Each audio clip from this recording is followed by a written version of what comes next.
Hello everyone, আমার মতো অনেকেই আছেন যারা বাসায় সৌন্দর্যের জন্য কিন্তু ফার ইউজ করতে অনেক বেশি পছন্দ করেন। আমার পার্সোনালি বিভিন্ন সাইজের বিভিন্ন কালারের ফার অনেক বেশি পছন্দ।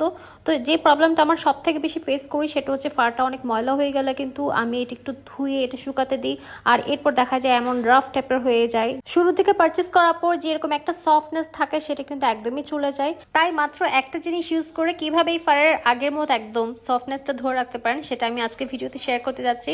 যেমন একটু আগে কিন্তু এই ফারের এই সাইডটা কিন্তু আমি শেষ করলাম কাজ করা, মানে একদম সফট হয়ে আছে দেখেন, আর এই সাইডটা হচ্ছে একদম রাফনেসটা রয়ে গিয়েছে। তো আমি আজকে আপনাদেরকে দেখাবো কিভাবে রাফনেসটা একদম সফট করবেন। তো তার আগে আমি দেখাই এটা কেরামতি চিরুনির সাহায্যে এতগুলো মানে লোম উঠছে এখান থেকে। এটা ধোয়ার জন্য আমি প্রথমে একটা বালতিতে একদম বেশি করে পানি নিয়ে তারপর তাতে আমি দিয়ে দিয়েছি প্রায় 1 কাপের মতো ঝেট পাউডার, আর এরপর আমি দিয়ে দিয়েছি 1/2 কাপের মতো শ্যাম্পুটা এই কারণে দেয়া যাতে করে এই ফারের যেই লোমগুলো দেখতে পাচ্ছেন এগুলো একদম সফট হতে পারে, একদম রাফনেসটা কিছুটা হলো হালকা হয়ে আসে সেজন্য, আর সাথে ময়লাটা অনেক বেশি পরিষ্কার করে।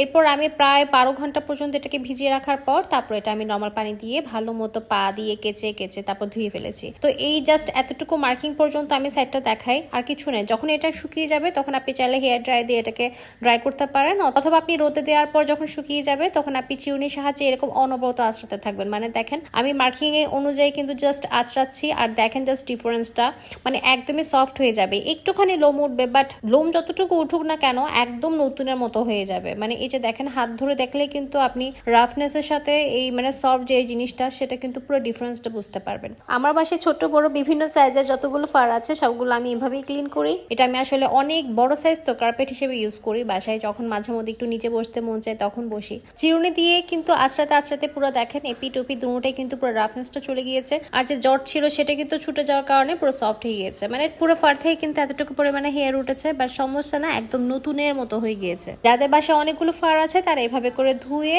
অ্যাপ্লাই করবেন, আপনার ডিফারেন্সটা বুঝতে পারবেন। যাই হোক, অনেক কাজ হলো, এখন শাওয়ার নেওয়ার পালা। আর এই শাওয়ার নেওয়ার সময় কিন্তু আমি এই প্যাকটা পুরো ফুল বডিতে একদিন পর ইউজ করি, কারণ এই প্যাকটা ইউজ করার পর আমার ফুল বডিতে আলাদা একটা ব্রাইটনেস চলে আসে আর একদম ম্যাজিক্যালি কাজ করে। এই প্যাকটাকে রেডি করার জন্য আমি প্রথমে একটা বাটিতে পুরো একটা লেবুর রস চিপি দিয়ে দিই।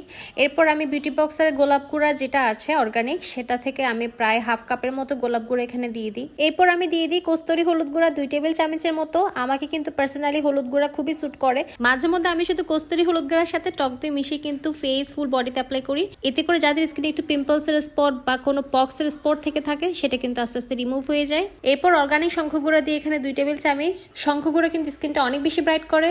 যাদের কাছে এসব গুঁড়াগুলো বাসায় করাটা অনেক ঝামেলার ব্যাপার মনে হয় তারা কিন্তু চাইলে স্ক্রিনে দেওয়া বিউটি বক্সের ফেসবুক পেজ ইনবক্স করে তাদের থেকে এগুলো পারচেস করতে পারেন। কমলার খোসা গুঁড়া, আমলকি গুঁড়া থেকে শুরু করে সব রকম অর্গানিক হার্বাল গুঁড়া কিন্তু পেয়ে যাচ্ছেন তাদের পেজে। সবকিছু হাতের সাহায্যে খুব ভালোভাবে আগে মিক্স করে নিব। এরপর যতটুকু পরিমাণ পানি লাগবে ঠিক ততটুকু পরিমাণ পানি অল্প অল্প একটুখানি দিয়ে দিয়ে সবকিছু খুব ভালোভাবে মিক্স করব। খুব বেশি থিক না আবার থিনও নয়, এমন একটা টেক্সচার তৈরি হয়ে গেলে এবার এটা আমি শাওয়ারের সময় পুরো ফুল বডিতে অ্যাপ্লাই করব, আর 20 মিনিট পর্যন্ত ওয়েট করার পর তারপর এটা নর্মাল ওয়াটার দিয়ে ধুয়ে দিব। এরপর আপনি দেখতে পারবেন একদম ম্যাজিক্যালি ফুল বডিতে কতটা ইমপ্রুভ আসে। আর গোলাপি গুঁড়ো ইউজ করার কারণে কিন্তু শাওয়ার নেওয়ার পর আপনার বডি থেকে জোস একটা রোজ স্মেল আসবে। এটা হচ্ছে আমার সিক্রেট বডি প্যাকের রেসিপি। ভিডিওটা যদি আপনার ভালো লেগে থাকে বা কারো কোনো উপকারে এসে থাকে তাহলে কিন্তু একটা লাইক দিবেন, কমেন্টস করবেন আর শেয়ার করে দিবেন।